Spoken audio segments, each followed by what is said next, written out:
राघव परीला मिठीत घेऊन मनातच विचार करत होता, मी लवकरच तुला पूर्णपणे माझी बनवेल. तुझ्यासाठी मी आपल्या नात्यात पुढे नाही गेलो. तू खूपच साधी, निरागस, इनोसंट मुलगी आहेस म्हणून. तेवढ्यात परीची हालचाल वाढते. ती त्याच्या मिठीतून बाजूला होण्यासाठी धडपड करू लागते. पण त्याच्या भारदस्त मिठीतून सहजासहजी सुटणं तिच्यासाठी सोपं नव्हतं. तशी ती त्याच्या मिठीतूनच हळूच वर त्याच्याकडे पाहते. तो तिच्याकडे पाहत गालात स्मित करत असतो. झाली झोप? ती हळूच मान हलवून हो बोलते. गुड मॉर्निंग परी बोलतच तिच्या कपाळावर ओठ टेकवले त्याने. त्याची मिठी थोडी सैल झाली ते पाहून ती पटकन त्याच्या मिठीतून दूर जाऊ लागते. ती बाजूला जात आहे ते समजताच राघव पटकन तिला स्वतःजवळ ओढतो. ती त्याच्या अंगावर येऊन आदळते. तिच्या तोंडातून आऊच आपोआप बाहेर पडतं. सॉरी लागलं का परी तुला? ती नाही बोलते. कुठे चाललीस? ते मला फ्रेश व्हायचं आहे ती बोलते. होशील ग फ्रेश? आधी गुड मॉर्निंग विश नाही करणार मला? तो तिच्या चेहऱ्यावर आलेले केस बाजूला करत तिला विचारतो. ती लाजत गालात हसत त्याच्याकडे न पाहता हळूच गुड मॉर्निंग बोलते. अगं माझ्याकडे पाहून बोल. ती खूपच लाजत असते. त्याच्याकडे पाहण्याची तिची हिंमत होत नव्हती. त्यात रात्री त्या दोघांमध्ये घडलेल्या गोष्टींमुळे ती आणखीनच ब्लश करत होती. तो तिचा चेहरा त्याच्या चेहऱ्यासमोर करत बोलतो, बस गुड मॉर्निंग एवढंच बोलून विश करणार तू मला? ती शांत होऊन काही न समजल्यासारखी त्याच्याकडे पाहत असते. तो त्याच्या ओठांवर बोट ठेवून किस मी बोलतो. तशी परी त्याच्या जवळून पटकन उठून बाजूला होऊ लागते. स्वतःकडे पाहत माझी साडी पुटपुटते आणि पुन्हा त्याच्याजवळ जाऊन त्याला मिठी मारते. अहो माझी साडी देता का प्लीज? हळूच बोलते ती. त्याला तर सुरुवातीला ही परत येऊन मिठीत का शिरली ते कळलंच नव्हतं. पण तिच्या तोंडून साडी ऐकून त्याला क्लिक झालं. हिच्या अंगावर साडी नाही म्हणून हिला ऑकवर्ड वाटतंय ते. तो तिच्यावर हसतच बोलतो, परी तू मला एक गोड किस दिलीस की देईल मी तुला साडी? ती अहो प्लीज नाही नको ना. रात्री तुम्ही केलं ना मला किस, आता नको ना. प्लीज द्या ना मला साडी आणून. मला खूप कसंसंच वाटतंय. तो एकटक खाली नजर करून तिला निहाळत होता. त्याच्या नजरेने स्वतःला कुठे लपवू असं झालेलं तिला. त्याला दूर पाठवण्यासाठी ती अहो तुम्ही फ्रेश व्हा बोलते ती. राघव तिची ती तारांबळ पाहून एन्जॉय करत होता. आता तो तिच्या गालावर हलकंच किस करून तिच्या संपूर्ण चेहऱ्यावर त्याचे ओठ फिरवू लागतो. तसं तिच्या संपूर्ण शरीरावर रोमांच येतात. त्याने तिच्या कानाच्या पाळीला हलकेच ओठात घेत म्हणाला, मला फ्रेश होण्याची काहीच घाई नाही बायको. आपण इथे दोघेच आहोत. तुझ्या स्पर्शात छान वाटतंय मला. त्याच्या स्पर्शाने तिच्या पोटात फुलपाखरं उडू लागलेली. तिने त्याच्या हातांना घट्ट पकडून डोळे गच्च मिटून घेतले. तिला त्याचा स्पर्श असह्य झाल्याने ती अहो प्लीज देताय ना माझी साडी? तिने अडखळत तिचा कान त्याच्या ओठातून काढून घेत विचारलं. तसा तो तिच्यापासून बाजूला झाला. तिला तिची जमिनीवर पडलेली साडी त्याने आणून दिली. तिने ती साडी स्वतःभोवती गुंडाळली आणि ती फ्रेश व्हायला गेली. पण तिच्याकडे चेंज करायला कपडे नाहीत याचाही तिने विचार केला नव्हता. त्याने रात्रीच एका गार्डला बंगल्यावर जाऊन मॉमकडून तिचे कपडे आणायला सांगितलेलं. तो गार्डला कॉल करून तिचे कपडे मागून घेतो. तो वॉशरूमच्या दारावर टक टक करतो. परी आवाज देत बोलतो. परी तुझे कपडे बाहेर ठेवलेत. त्याचे शब्द तिच्या कानावर पडतात तशी ती अरे देवा माझे कपडे, याचा तर मी विचारच नव्हता केला. ती सिंकसमोर उभी राहून ब्रश करत असते. ती आरशात स्वतःला पाहून बोलते, परी किती हा वेंधळेपणा. यांनी कपडे नसते आणून दिले तर काय?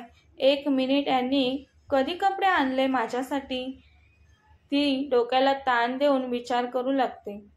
हे आणि मी आम्ही दोघेही सोबत पॅलेसवर आहोत. मग यांनी कधी आणले कपडे माझ्यासाठी? जाऊ देत. आणलेत ना यांनी कपडे, बरं झालं. परी हळूच वॉशरूमचा डोअर ओपन करून समोरच्या ट्रॉलीत ठेवलेले कपडे घेऊन ती पुन्हा वॉशरूममध्ये जाते. हा तर माझाच ड्रेस आहे, यांनी कधी आणि कसा आणला?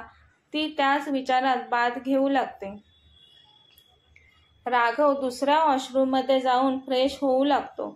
परी फ्रेश होऊन येते. संपूर्ण रूमवर नजर फिरवते. तो कुठेच दिसत नव्हता तिला.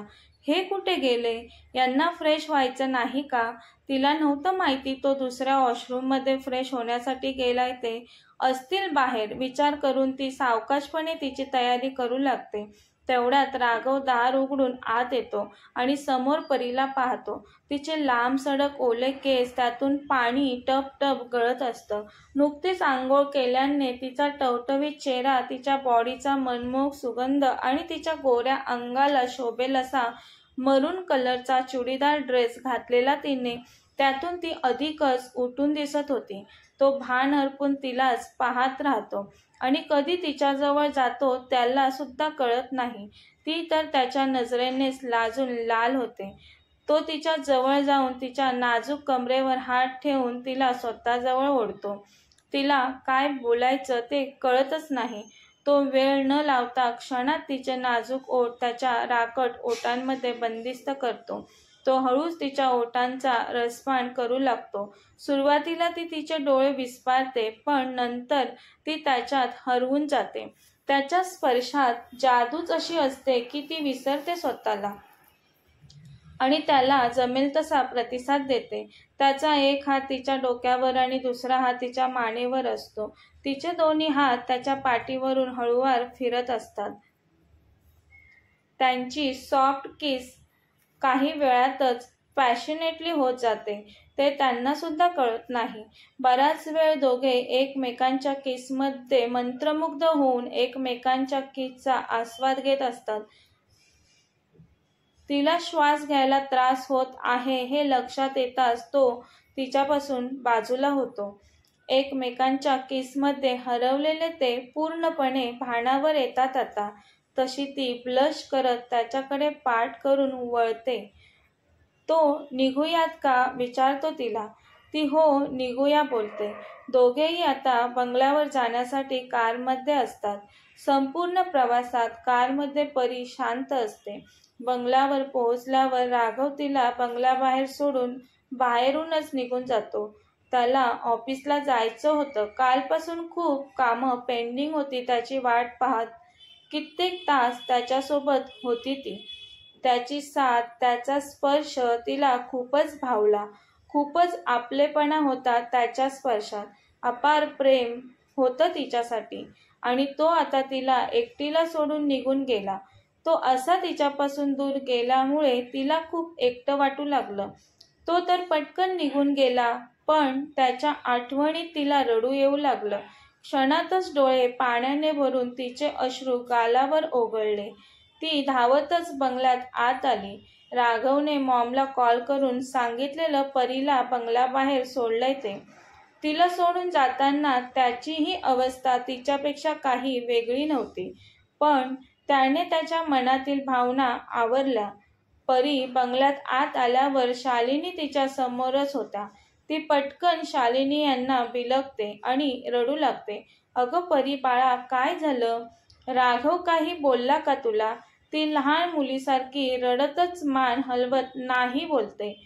हे काही नाही बोलले मला. मग तू का रडतेस एवढी?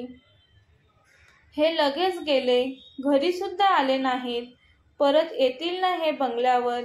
तिच्या भाबडेपणावर शालिनी यांना हसूच येतं. त्या बोलतात, का नाही येणार राघव परत? त्याची वाट पाहणारी एवढी सुंदर बायको घरात असताना तुझ्यावरच्या प्रेमासाठी तो येईल काय विचारतेस तू? तो धावत पळत येईल बघ. शेखर बोलतात, अरे वा, आलात सुनबाई तुम्ही?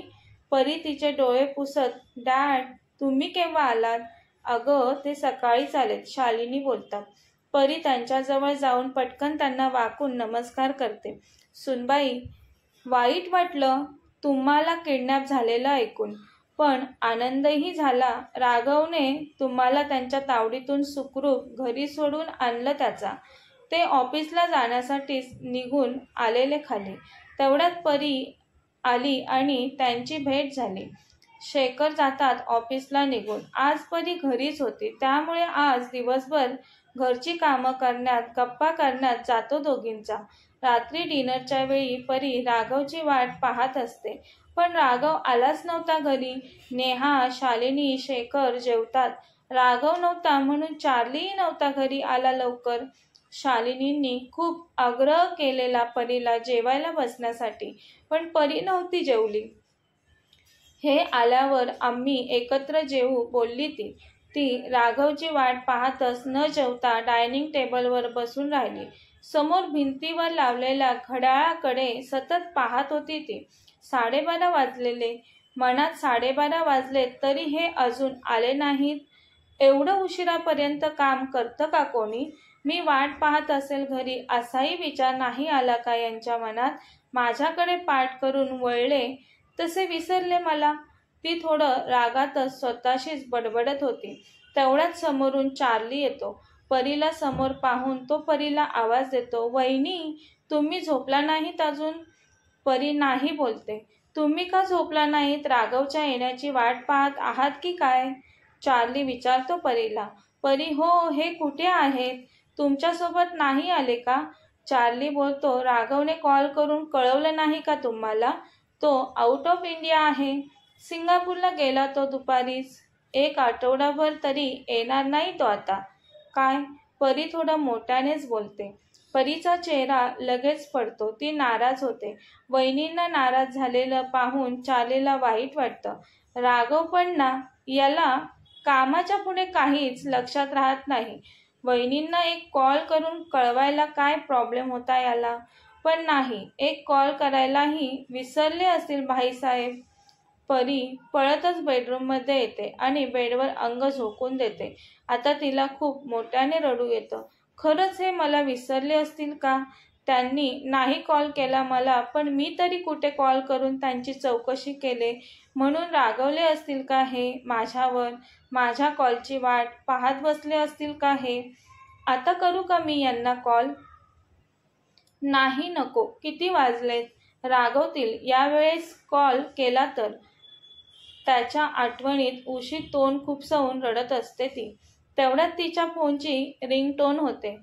तशी ती फोनवर आलेलं नाव पाहते तर हिटलर असं येतं. तिने त्याचं नाव मोबाईलमध्ये हिटलर असं सेव्ह केलेलं असतं. ती स्वतःशीच पुटपुटते, यांचा व्हिडिओ कॉल? ती पटकन रिसीव्ह करते. अहो, ती तिच्या कातर आवाजात बोलते. बोलताना तिचं हृदय भरून आलेलं त्याच्यासाठी. बोलताना डोळ्यातून अश्रू वाहत होते. ती पटकन डोळ्यातील अश्रू पुसते. तिचा कातर आवाज ऐकून आणि तिच्या डोळ्यातील अश्रू पाहून त्याच्या हृदयात हालचाल झाली. ती काही न बोलता एकटक त्याच्याकडे पाहू लागली. राघवला वाटलेलं तिकडून परत आल्यावर तो तिच्याशी बोलेल. माझ्या असं निघून जाण्याचं ही एवढं मनाला लावून घेईल असा त्याने विचारही नव्हता केला. आतापर्यंत तो त्याच्या आयुष्यात सगळ्यात जास्त बिझनेसला इम्पॉर्टंट देत आल्यावर बोलेन, नाहीतर तिला मी कळवेन नंतर असा विचार करून त्याने तिला गृहीत धरलं होतं आणि तो तिला न सांगता सिंगापूरला निघून गेला. तो तिला विसरला होता असं नाही. त्याच्या मनात सतत तिचे विचार चालू होतेच, पण बिझनेस क्षेत्रात तो टॉप 10 मधील एक बिझनेसमॅन होता. कोणतेही काम तो स्वतः लक्ष घालून करायचा. त्याने एकही तिला कॉल केला नव्हता म्हणून तिच्या नाकावर राग होता. तो व्हिडिओ कॉलमधूनही त्याला कळत होता. तोही शांतच असतो. ती बोलते, बोलायचं नसेल तर फोन कशाला केलात? मला झोप आले, मी ठेवते फोन. तसा तो लगेच बोलतो, हॅलो परी, प्लीज कॉल कट करू नकोस. तू अजून जेवली नाहीस? पहिलं जेवून घे जा. तू अजून का जागी आहेस? झोपली का नाहीस तू? अहो, तुम्ही कुठे आहात आणि तुम्ही मला का नाही सांगितलं तुम्ही घरी येणार नाही आहात ते? मी तुमची वाट पाहत होती. किती काळजी वाटत होती मला तुमची, आणि तुम्ही मला न कळवता गेलात. ती खरंच खूप काळजीने बोलत होती त्याच्याशी, त्यामुळे त्याला काय बोलू तेच कळेना. ती बोलत होती आणि बोलता बोलता रडतही होती. तिचे अश्रू पाहून त्याला स्वतःचा राग आला. परी, परी प्लीज रडू नकोस तू. मी तुझ्याजवळ नाहीये ना.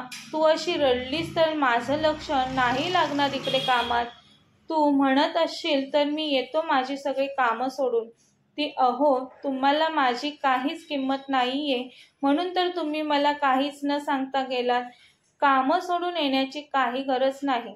परी, ऐक माझं. इतकी का रागवलेस?